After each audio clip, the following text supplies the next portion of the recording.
Hi, everyone. Happy Monday.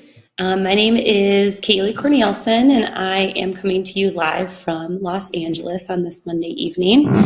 So I think it's probably been an interesting day for a lot of people, and folks are probably processing a lot of emotions and just a lot of stuff from the events that have been going on in regards to the shooting in Las Vegas. So in light of that, just thinking about the purpose of our group and the mission of providing trauma-informed care to people in whatever setting that might be, it seems like a pretty timely day to talk about how to infuse trauma-informed care into all the spaces that you're a part of.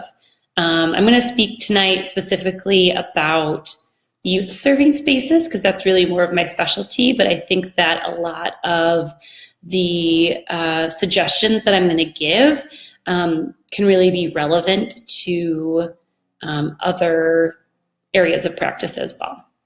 So a little bit about myself. I lived in St. Louis for about 8 years, and I've just been out here in Los Angeles for the past year-ish. I have my MSW from WashU, and now I am running my own training and facilitation practice where I cover topics like youth development, privilege and bias, communication, and of course, trauma-informed care. So I'm really thrilled to be here, being able to speak to you all. So today is the first of 3 sessions from me, and I'll give you a little teaser about what those other 2 sessions will be about near the end of my talk today. So let me tell you why I think this topic is something that can be really useful. So when I first started my social work career, right out of graduate school, I got to work for a fabulous organization called Safe Connections that I think many folks in St. Louis know. And they know that that organization serves survivors of domestic and sexual violence and also does prevention education in those areas as well. So I was doing prevention education, working in this organization whose really its whole mission was around supporting people after trauma and preventing trauma from happening. And I didn't really realize at the time how lucky I was to work at an organization that really put trauma-informed care front and center, because that was what we did. That was all we did, more or less. So when I left Safe Connections to go to another youth services organization that just focused on caring for youth more holistically and working with them on their social and emotional needs, kind of in a more broad way, I was realizing that although the mission was very trauma informed, the work that we were doing was really geared towards that same mission of thinking about trauma. We weren't really talking about trauma that much.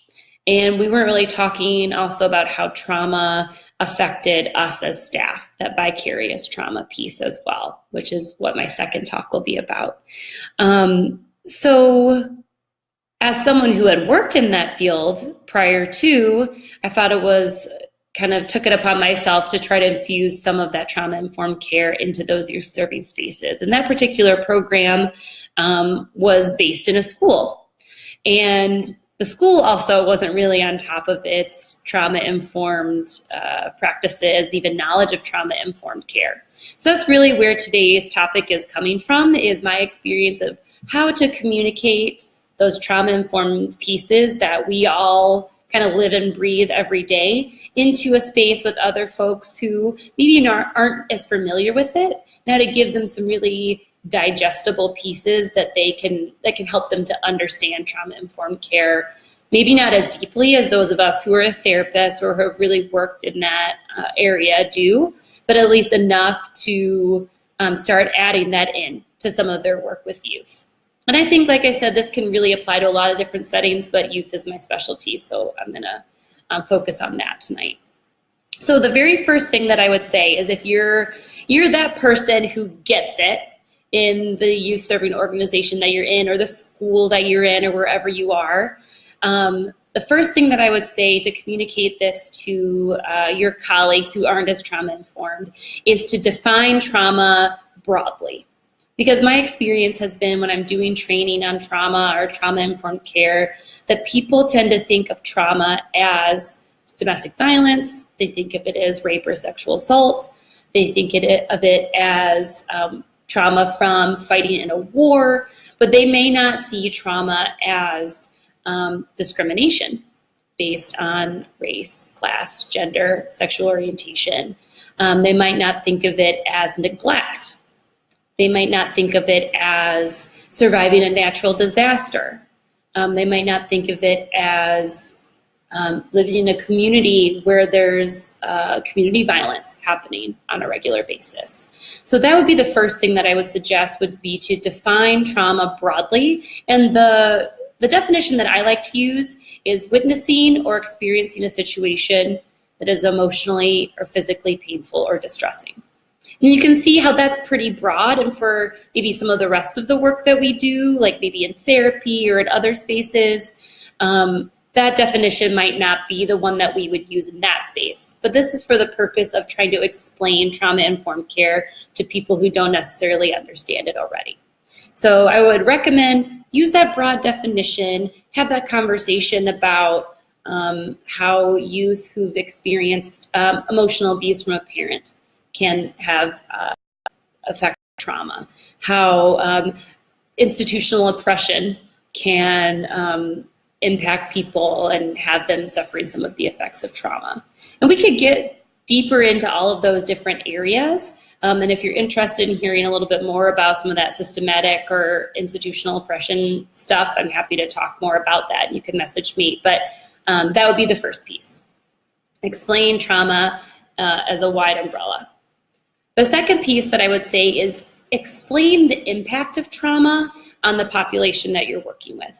So for my experience, that has been working with adolescents. So often, let's take teachers for example. Teachers might have a student in their class who is super reactive, who lashes out a lot, and that very well could be the impact of trauma on that young person. And that is a coping mechanism that they are using to try and keep themselves safe. Now, the teacher might not necessarily put two and two together. So I think the second suggestion would be to really try and connect those dots for people. Try and give them the wide range of how survivors of trauma can react. Because again, people a lot of times think of war veterans having hypervigilance, right? They hear a loud noise and they startle and they have a flashback. That's a lot of folks, their only understanding of what trauma or PTSD looks like. Well, we know that trauma looks like so many different things. It looks like being really withdrawn. It looks like being the class clown sometimes. It looks like having, like being overly attached to a particular caregiver. So we know that it can look in all these different ways, but not everybody is aware of those different pieces. So I would let them know that trauma can affect young people in attachment and the relationships with authority figures or friends or romantic relationships. You see that a lot. Excuse me while I flip my pages here. It could be in risky behavior, acting out. It could be showing up through depression, anxiety, being easily overwhelmed, having outbursts. I mean, I think we can kind of go on and on and on, but making that connection for our colleagues who aren't already trauma-informed can be really helpful. And it can also help them better manage those behaviors. I always feel like when I a little bit can guess or understand what's behind a particular behavior that I'm dealing with a young person, I'm better able to temper my response and respond in a better, more empathetic, more trauma-informed way for them. I always say behavior equals data. Behavior is information. What is this young person trying to tell me with their behavior? The third thing that I would say is try to break down what trauma-informed care looks like, or what being trauma-informed looks like. Because that can be kind of a catchphrase that's thrown around. Oh, we need to be more trauma-informed. But what does that really mean, or what does that really look like? And so I recently did a training with a youth services organization here in Los Angeles. And the way that I decided to help them think through how trauma-informed they were, how trauma-informed they could be, is just through a really simple start, stop, continue activity. And this is an activity that you could do with your colleagues, in a staff meeting, on a small team, if you have a team that works together. And even if your whole team is already super trauma-informed, this could be a great opportunity to kind of take a step back and do some reflection. So what we did for the start, stop, continue activity is that I took the 6 different kind of pillars of a trauma-informed approach from the SAMSHA guide that I will share as a resource in the comments once we're done today. And their trauma-informed approach includes safety, trustworthiness and transparency, peer support, collaboration and mutuality, empowerment, meaning voice and choice, and cultural, historical, and gender issues. Now we could, again, get more into detail about every single one of those, but I'm just going to give you the broad overview today, and you can read more in the guide that I share in the comments. But what I had them do was we took a giant piece of flip chart paper per group.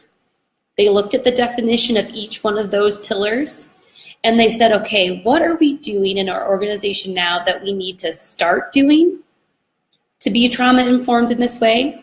What should we stop doing so we can be trauma-informed in this way? And what should we continue doing so we can be trauma-informed in this way? And you could do this all as a large group. They did it in pairs. You could do it in small groups depending on how big your team or organization is. And that activity was really helpful for everybody to kind of take a step back, think about, okay, so if these are the 6 pillars of a trauma-informed approach, what are we doing? What are we doing that's kind of going against this? What could we do to really speak to this more? And I think that's a really great activity to use, or even just sharing this guide with people can be something that they can read and digest and revisit and go back to. So I'll be sharing that with you all at the end. And then the 4th piece, the final piece that I would suggest is just teaching some additional simple, easy strategies that your colleagues who are new to a trauma-informed approach can use when they're working with youth affected by trauma. And so some of those little tips and strategies would be teaching emotion regulation skills. So teaching them how to tell their students, okay, breathe in for 5 seconds, hold for 5 seconds, breathe out for 5 seconds. Easy, simple emotion regulation. They could also teach them the finger touch just to help people get grounded. You can ask them to orient themselves to their 5 senses. What do you smell? What do you see? What do you feel? What can you taste anything, right? What do you hear? So those are just some quick, easy emotion regulation skills that you could share with your colleagues so that they do have a kiddo that they think is being triggered or being affected by trauma, that they can quickly and effectively share those with those youth as well. Another tip that I would say to give them is to try to respect boundaries. We know that young people affected by trauma can sometimes have really rigid boundaries, can sometimes have really loose boundaries, and having the adults around them be aware of that and respectful of that. Setting those boundaries when the youth might have really loose boundaries with them is really important. Knowing what their role is. That's a big one because often I feel that people, when they get this information about being trauma-informed, they think they're going to do therapy with the kiddos that are affected by trauma. And being really clear with them that no, only a trained, licensed therapist should be doing trauma therapy with the youth, right? But you could do other things to support them, right? You can listen and hold space for them. You can offer them choices if they're feeling overwhelmed.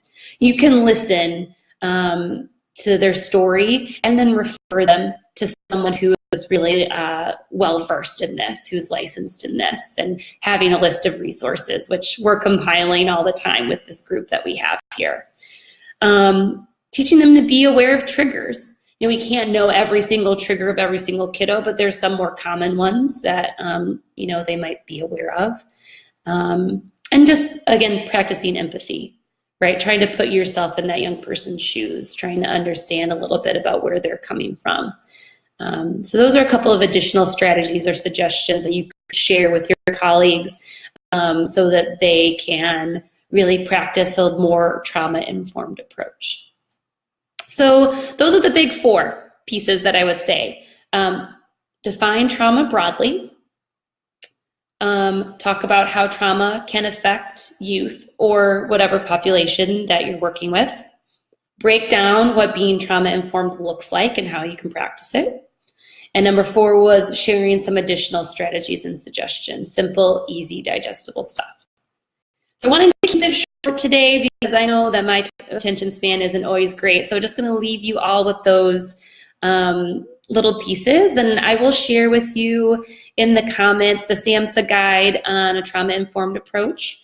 I'm also going to share with you my very favorite video on empathy, which is taken from a bit of Brene Brown's, one of her TED Talks. So as you all love Brene as much as I do, I think you'll really enjoy that.